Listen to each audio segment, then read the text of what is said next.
There we go. As we've been saying in the chat, we can see your names. We cannot see your faces. You cannot be heard. So if you have any questions, we're going to ask you to use the Q&A if it relates to the grant or to the presentation so that we can just keep track of that. As we go along, some questions, if they're general questions, we will try to answer during the webinar.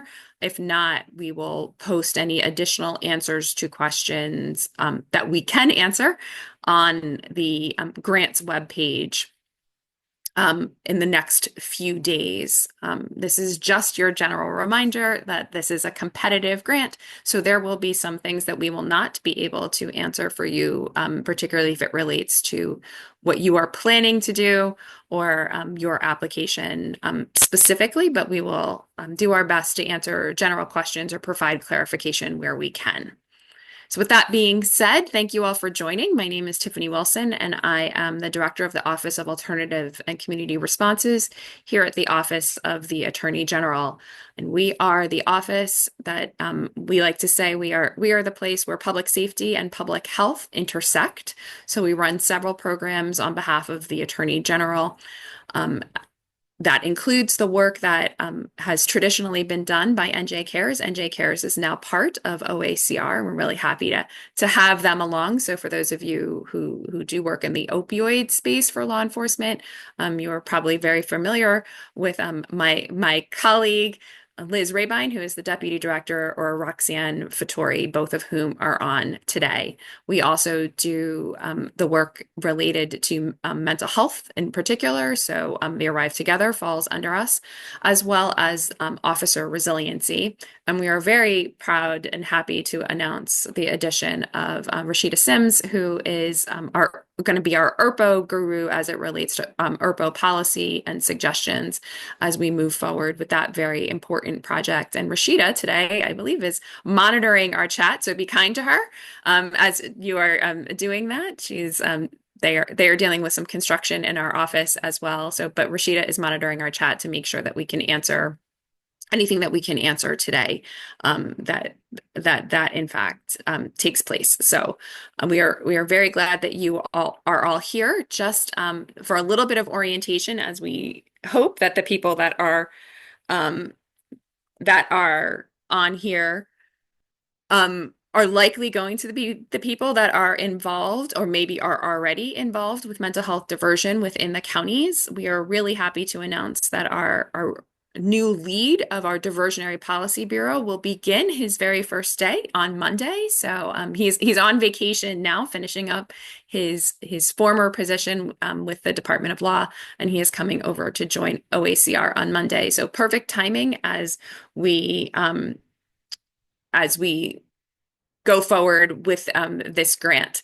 So and he will be here to support all of you, both if you are a recipient of the grant, but also if you are doing work in this space. That is the purpose of that bureau, and we're really happy that we are building that team and right on time. So that being said, today's webinar, the purpose for the webinar is to answer any questions that we can as it relates to the NOAF, the grant that went out related to the mental health diversion program and the grant application process. We welcome any of your questions. We ask you again to put it in the Q&A, not in the chat, in the Q&A, please. And we will monitor and answer what we can at the end of today's webinar. Anything else will be posted on our on the grants web page. Next slide, Roxanne. So the mental health diversion program, as it's related by statute, and we know that many of you probably have a program already. We are only speaking of the statute and the grant application today. The funding was allocated pursuant to the Mental Health Diversion Support Program Fund. So there is a fund where money was placed, and we at the Department of Law and Public Safety were charged with ensuring that grants were made available consistent with that statute. And so that is how we got here today. The NOAF is derived from Public Law 2023, Chapter 188. This, again, is a competitive grant, and it is for the establishment of prosecutor-led mental health diversion programs in each of the regions within the state, North, Central, and South, specifically by statute. Where your county falls is specifically within the statute itself.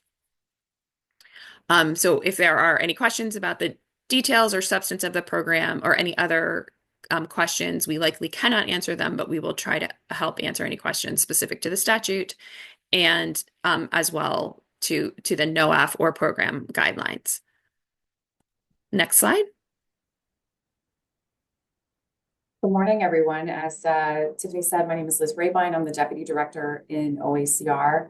So we're going to talk just a couple of minutes about the funding that is associated with this project. So there is $6 million that is available in grant funding, again, through this competitive process, and up to, importantly, those two words, up to $2 million will be awarded to at least 3 county prosecutors' offices in each of the 3 regions. We'll talk in just a minute about the specifics of the regions and which counties are included. The project period it runs from July 1st of 2025, July 1st through June 30th, 2027. So that's important because it's a 2-year grant period. Often you see funding coming from the Department of Law and Public Safety that is for a single year, but this is for a 2-year period. So that's important in terms of your budgeting and thinking about planning for the future, but we hope that that's also helpful to you all. Again, it's up to $2 million awarded to at least one pilot in each of the 3 regions. That does not mean that the budget it must equal $2 million or that it should equal $2 million or that it needs to come anywhere close to that. As Tiffany indicated, many of you already have diversion programs in place. We'll talk about those and what that means in the context of this grant. But this funding is made available to expand the diversionary work that is being done across the state and intended to fund whatever needs exist. And so when we talk later about what has to be included in your application and we talk about the budget, we'll talk about that, the importance of justifying what the need is and what you're going to include in your budget. If there is additional funding available in each of the regions, this money could fund multiple vicinages in each of the regions. And so keep that in mind when you are creating your budgets and you're thinking about how much money it will actually cost you to run your program, because we would love to see multiple pilots in each of the regions if possible. Roxanne, next slide. So again, there are 3 regions set forth in the statute, and it designates which vicinages and counties are included in each of the regions. And so at least one pilot program will be funded in each of the North, Central, and South. And you can see the vicinages here and the counties that are included. Also note that vicinage 5, Essex County, is funded through a separate notice of availability of funds. So although Essex County has to apply for the funding, they are not part of the competitive award process. Next slide. Great. So, and again, if you're sort of doing the math for any of you who looked at the actual statute itself, you will note that OACR made the decision that we would not make Essex County the recipient in the North. So there is still a competitive process in the North, even though Essex is in the North and is part of a slightly different process and not part of the competitive process. So just wanted to flag that for our friends in the North, that it is still open for all of you.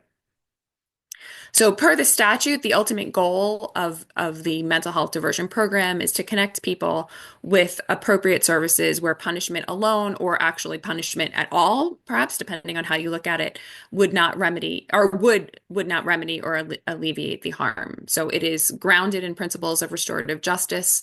Victims of crimes are empowered by maximizing their input when considering legal outcomes. So the hope is that the program itself would allow the victims to make choices that may take somebody outside of the criminal justice system, but still help them. Participants are intended to be held and accountable, yet supported in achieving long-term stability with mental health issues. So that means things like gaining recovery tools, and you'll see a little bit of that when we talk about the team. Become law-abiding citizens and become successful community members. And I think that our partners in the mental health space would also say improving their mental health outcomes as part of that. But these are specifically from the statute as it relates to the programs themselves. Next slide, Roxanne. So there are two different program types as it relates to the NOAF as it relates to the statute. And it's very important for all of you to understand the difference as you are working through your application process. So the statute itself, and so therefore the NOAF, allows for current existing mental health diversion programs, those that were in operation as of July 1 of 2024, to receive funding. So you are not excluded. It does not have to be a new program. So if you were a program that existed on July 1 of 2024, you can in fact apply for funding and can be deemed an eligible program for purposes of the statute. That program must divert eligible persons away from the criminal justice system to appropriate case management and mental health services. So that is part of the criteria when you are determining whether or not you had a qualifying program on July 1. And it must apply the same eligibility criteria as provided in the act/the statute. So those are the three criteria for your existing program to qualify for application. So again, if you have an existing program, you are not ineligible. In fact, you are eligible as long as you meet those three criteria. For new programs, again, must divert eligible persons away from the criminal justice system into appropriate case management and mental health services. You also must comply with Public Law 2023, Chapter 188. You have to have eligible criteria for the design of your program. So you have to know what it is, and you have to meet that criteria for your program to qualify. Your program, different than existing programs, must also include a mental health diversion team as defined by the statute and the NOAF. It must be developed in collaboration with vicinage leadership and others. So things like the Office of the Public Defender, the Defense Bar, and in particular, the court. You must include a letter of intent or similar or something similar from the assignment judge and the regional office of the public defender. This particular requirement comes from the statute in the fact that our office was in fact required to collaborate with the AOC in developing the notice of available funds and the criteria. So you do have to have sign off from your vicinage to be able to apply. So again, does not have to be a new program, but the new programs have to satisfy those criteria. And the statute sets forth a structure for new programs, however, and that includes that mental health diversion team. So you keep that in mind when you are applying, and you must be developed in collaboration with the court, the defense bar, and any available resources that you may need to support your program. Next slide, Roxanne.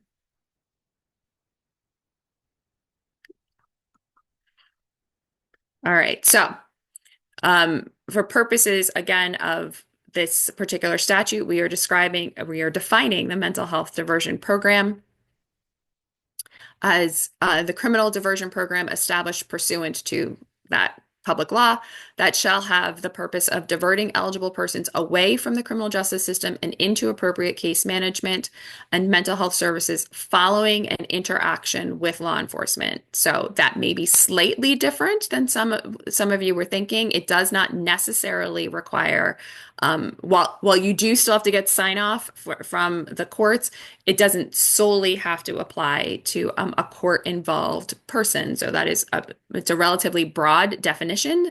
So just keeping that in mind. And remember that for purposes of the statute, some of it was based on the Veterans Diversion Statute.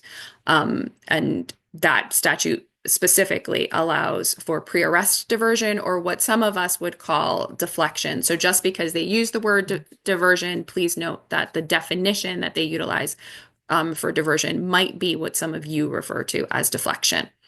The other aspect of it is, and where there is a nexus between the commission of alleged offense and the eligible person's mental health, mental disorder. So we will just flag for you as this what has been a generalized question, and we want to make sure everybody is on the same page about this. There are legal definitions of nexus, there are medical definitions of nexus, and then there's probably some form of that is your office's definition of nexus. You have to establish within your application that nexus is met, but what that definition is, we are not giving it to you because the statute does not give that to you. Ultimately, it is your program, and you will have to indicate that is met, but it can be how you and your team define nexus in that space. So we just want to put that out there, that might be different than what your clinical team is defining as nexus. And I know that has been a universal question that we've gotten since the very beginning of the statute. We want to be fair in letting you know what our answer is on that publicly, so that nobody has any unfair advantage in this competitive process. Next slide, Roxanne. Oops. All right. So, mental health diversion team. So that is a collaboration of professionals led by the Superior Court judge, comprised of assistant prosecutors, designated public defenders, a licensed mental health professional, a case manager, a specially trained mental health probation officer, and a collaborative justice specialist. That is not clearly defined in the statute. Just pointing that out for all of you, but this comes directly from the statute and is a requirement if your application requires you to have a team. So you are a new program. If resources are available, a certified drug and alcohol counselor shall be included as a member of the diversion team. So just highlighting that as well, that was part of the intention, that if there are resources available, that you would also partner with drug and alcohol counselors.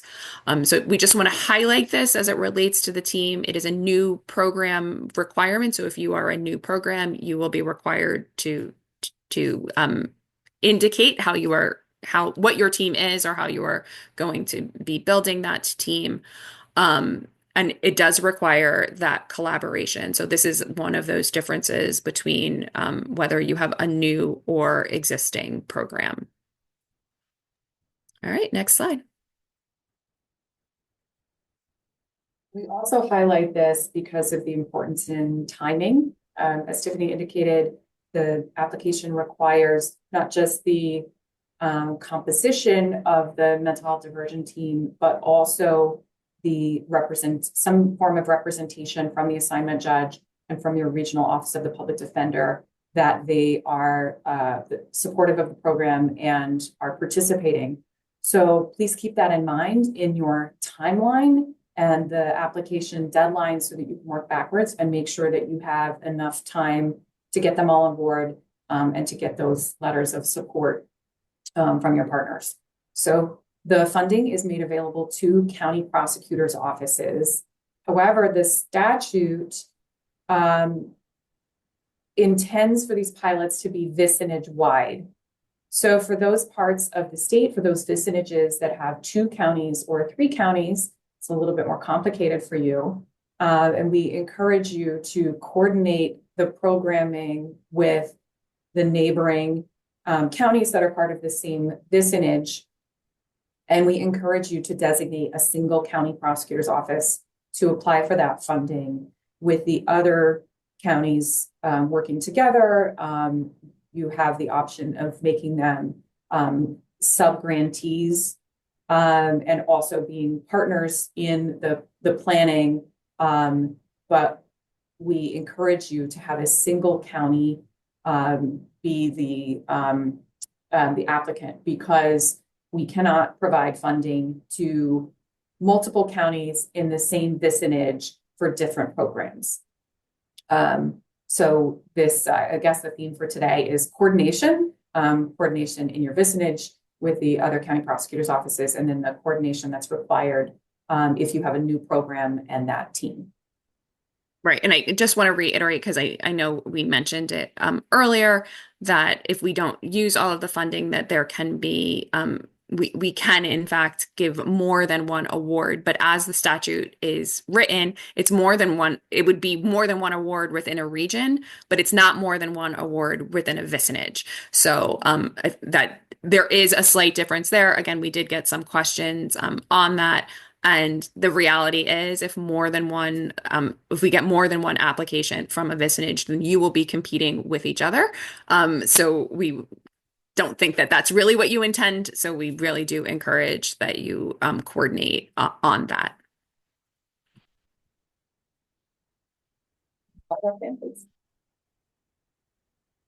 I think next slide, Roxanne, there we go. All right, so the program narrative, this is one of the components of the application, and the two pieces that are probably going to take the most time and effort are the program narrative and the budget. So the program narrative is going to be scored. Again, it's a competitive grant, and so as you're competing with the other county prosecutors' offices in your region, this is the really important part of the application. The narrative should be double-spaced, 12-point Times New Roman font, 1-inch margins, not more than 20 pages. If it's over 20 pages, we stop reading at 20 pages, and so that part won't be scored. The narrative must include all of these different points, and you can see the number of points that are allocated to each of the categories. If you read the NOAF and the program guidelines, it details the questions that will guide the information that we're looking for in each of these categories. Your plan and implementation, historical data and demonstrated need, objectives and coordination of resources, key project staff and partners, data collection and evaluation, your budget detail and budget narrative. And then there are additional points that are available, up to 10 additional points that are available. Obviously, if you're doing math, you get to over 100 points. But the mandatory sections that have to be included add up to 100 points. And then there's an additional up to 10 additional points in the discretionary award, which you can see all of that in the NOAF and program guidelines.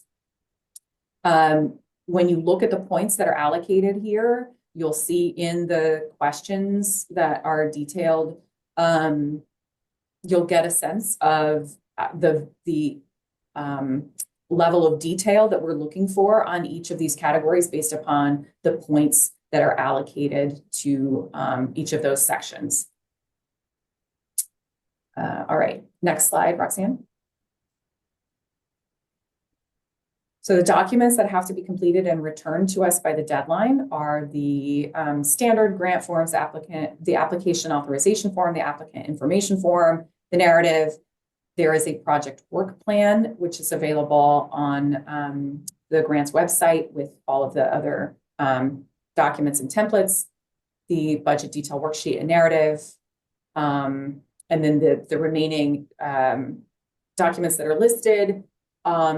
I just want to highlight two things here. The job descriptions and resumes of all staff that are budgeted with grant or match funds. So if you have an already existing program and you are indicating to us that you need funding to pay for staff that are already doing this work, one thing you'll see this on the narrative questions. You have to explain why that funding is not available currently and why it's necessary to use this funding to pay for that current staff.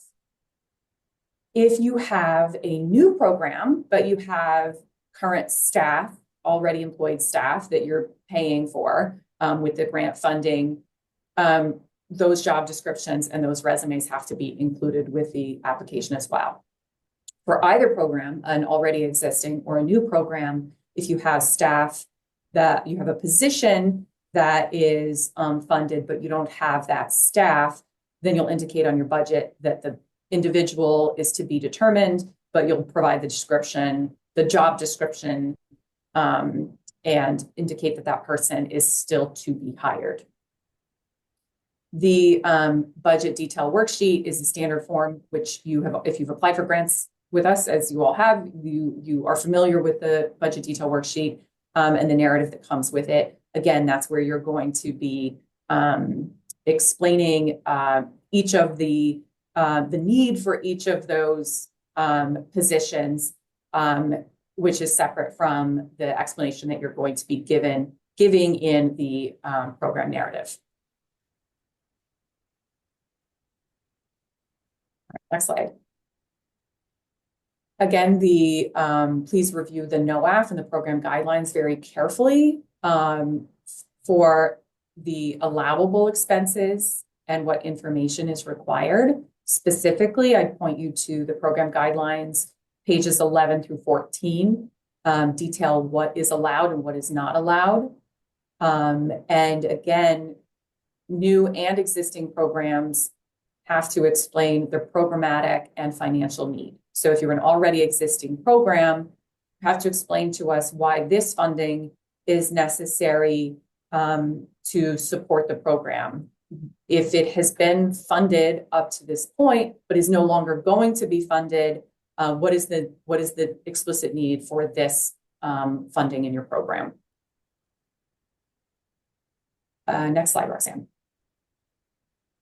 Okay, so just a couple other notes for everybody. So new programs must be developed with in collaboration with your vicinage leadership, must provide a letter of support or similar representation indicating support from the vicinage's assignment judge and regional office of the public defender. So again, they have to show support, which means they have to basically agree that they are providing whatever resources that they need to make your program work. And if you are, again, a new program, that they are willing to be part of that team, and that in particular, the judge is willing to lead that team. So whatever those resources are, they have to agree that your program meets those needs and that they are participating. For purposes of your application, you may attach graphs and tables and charts or any other visual representation that you think would be helpful for the reviewers in reviewing your application. Those will not be counted towards your 20-page limit. So I would just say that for the extent possible, if they can be almost solely on a page or on a page so that we can actually count your narrative pages so that we are being fair to everyone. As Liz said, we will stop counting at page 20. So that's page 20 of your narratives. So if the least amount of math we have to do by taking out a quarter of a page for your graph, the better. But we understand that it might help in your telling of your story. So you can tell your story however you wish, but to the extent that you can help us in keeping that narrative page count fair to everyone, those of us who review will greatly appreciate your assistance in that. Next. All right, so here's the oh, sorry, Liz, I'll do it. I'm already here. So here are your deadlines. All right, so important things. We know that many of you utilize different mailboxes for OACR. So just to be clear, this one goes to OACR grants at njoag.gov. Please only send it to OACR grants at njoag.gov. You do not need to send it to Liz and I separately, nor do you need to send it to Roxanne. That mailbox delivers to all of us. Please don't send it to any of our other mailboxes that we utilize. This is how we keep track. Speaking of keeping track, please make sure that the subject line specifically indicates that you the county that the application is for, or the vicinage, however you want to do that. But please let us know that who this is for. Preferably, it will be the applying agency. That just makes it easier for us. So, if you are Cumberland County and you are part of a vicinage, it's going to be, and if Cumberland County Prosecutor's Office is doing the application for that vicinage, it should be Cumberland County Prosecutor's Office. And then mental health diversion grant program. This just makes it easier for us to be able to sort and make sure that we don't miss your application, because there is a deadline, and that deadline is 11:59 on May 21st. So we tried not to make it the end of the workday for all of you. We know that sometimes gets a little bit hectic, but it is 11:59. Anything that's time stamped post 11:59 will not be accepted. Please note that because of firewalls, sometimes there is a delay in that being delivered to our mailbox. It is when our timestamp says 11:59. So I do not suggest that you do it at 11:58. Give yourself a little bit of time to allow for all of our firewalls to cooperate, and that we have that timestamp. Late applications will not be considered for funding, and funding decisions will be made on or about June 30th of 2025. Next slide, Roxanne. All right, so as it relates to any questions that are in the chat, I think Liz might have answered the one that was there. Did you? Did you? I did. I answered Tracy's question, which we can just say out loud. So the question, Tiffany, I'll pose it to you. If they are in a vicinage with multiple counties, can each county have a different program within the one proposal? Okay, so without giving anybody any unfair advantage, I'm going to try to answer it, Tracy, but not get too specific. But what I will say is, theoretically, that could be a possibility. But please remember that all programs, so even if they are within one application, will need to meet all of the criteria set forth in the statute. So keep that in mind. And remember, reviewers have to review. And you may also have a challenge, because obviously you have to have the team and the team support. So if doing so might cause one of your partners to have to support more than one program within your vicinage, they have to express support for the entirety of your application. So just flagging that could, but maybe not, be a challenge for some of your participants and partners in your program. But it is not disallowed, Tracy. And then An additional question, Tiffany, which I think you're going to be happy to answer, is, has there been any conversation regarding availability of additional funding beyond the initial 2-year grant period? So the original funding, so this is all based on budget language and what is in that fund that was created by the statute. So we know that there was budget funding for the first 2 years. We are currently in the middle of the budget process, so that budget has not been finalized. I think if anybody who wants to take a look at what the current proposals are for the budget that came from the governor, and some that are coming from the legislature, I can't speak this morning, can definitely do so. We cannot speak directly to whether or not it will definitely be included in the final budget. We won't know that until probably right before July.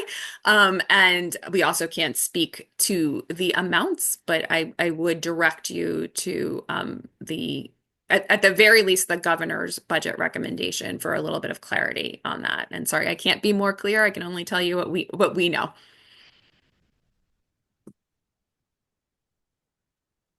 There's an additional question in the chat.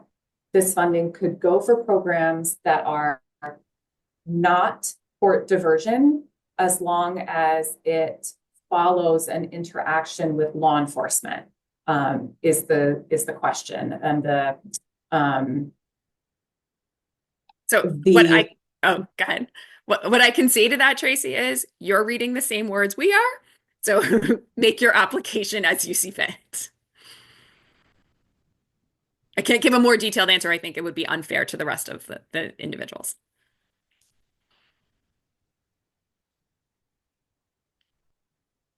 So are there any other questions? Cumberland is hot on that typing. I don't know if that's just Tracy's really fast or she had prepped questions already. So we'll give everybody a We little bit. have a question in the webinar chat. It's from Jessica. Jessica, are you not following the rules?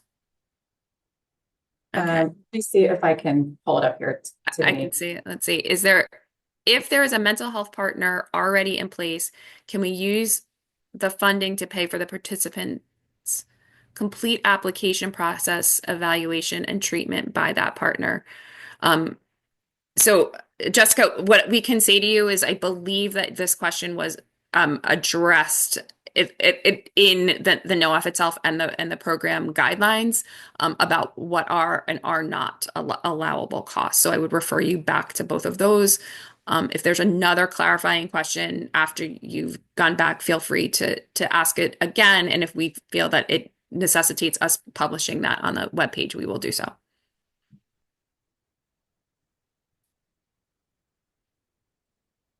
Roxanne, can you put up the next slide, which has the email address on it for everyone to just make note of Screenshot. this?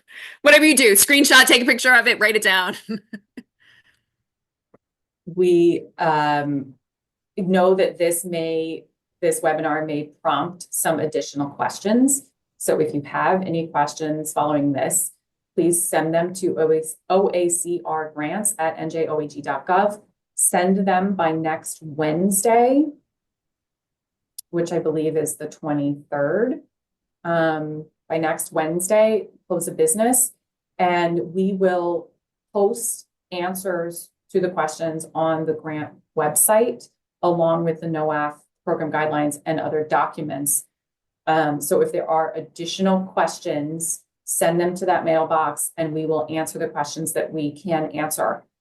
This is important because for those of you who are used to just asking OACR questions, generally, because this is a competitive grant, we can't answer questions to individual counties directly. So any questions that come to us, we need to make that information available for all of the applicants. And so if you do have questions about the grant application process or anything that might not be specific to your situation or to your county, please send those questions to OACRgrants@njoag by next Wednesday, and we will post the answers to the questions on the grants website again.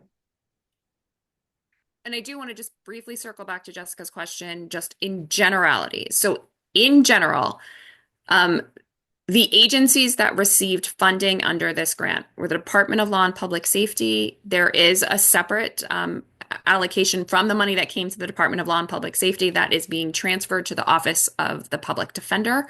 And the AOC has indicated that they did not need specific funding at this time. So your application it's not required to pay for any of those entities. So to the extent that that helps you, and obviously mental health provider is a required entity under this program. So to the extent that that helps to clarify a little bit who we think might need some funding based on the funding that will be coming to your offices. I just wanted to put that out there for you, that you would not be responsible for giving any money to the Office of the Public Defender.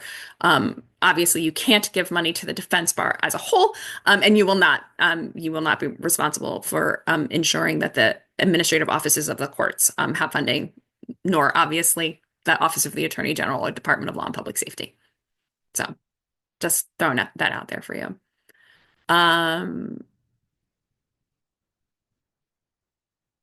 Tracy, I think Tracy added a question very quickly. Tracy, you are a fast typer. What if your vicinage does not have a mental health probation officer? I think that you can then highlight that in your, we're not going to penalize you for something that is in the statute but doesn't actually exist in your location. So just again, a reminder, application submission deadline is May 21, 2025 at 11:59 p.m. You're going to utilize OACR grants, so mark your calendars. And then anybody who's watching this on playback, did we post the date for questions? Sorry, I was answering questions while we were doing that, so I don't remember. But you can submit. Oh, go ahead, Liz. Do you have it in front of you?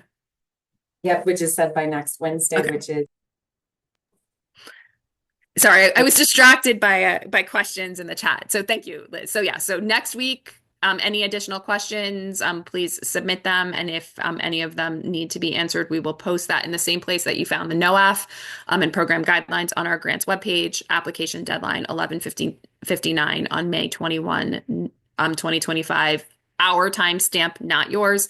So give yourself a little bit of wiggle room there, because we do know that sometimes those two things are not synced. And please use the OACR grants and clearly indicate what county is submitting and that this is for the mental health diversion grant, mental health diversion grant program. Many of you know that we have several grants from OACR going out at the same time. That just helps us make sure that we don't miss your application. And was that the last slide, Roxanne? There we go.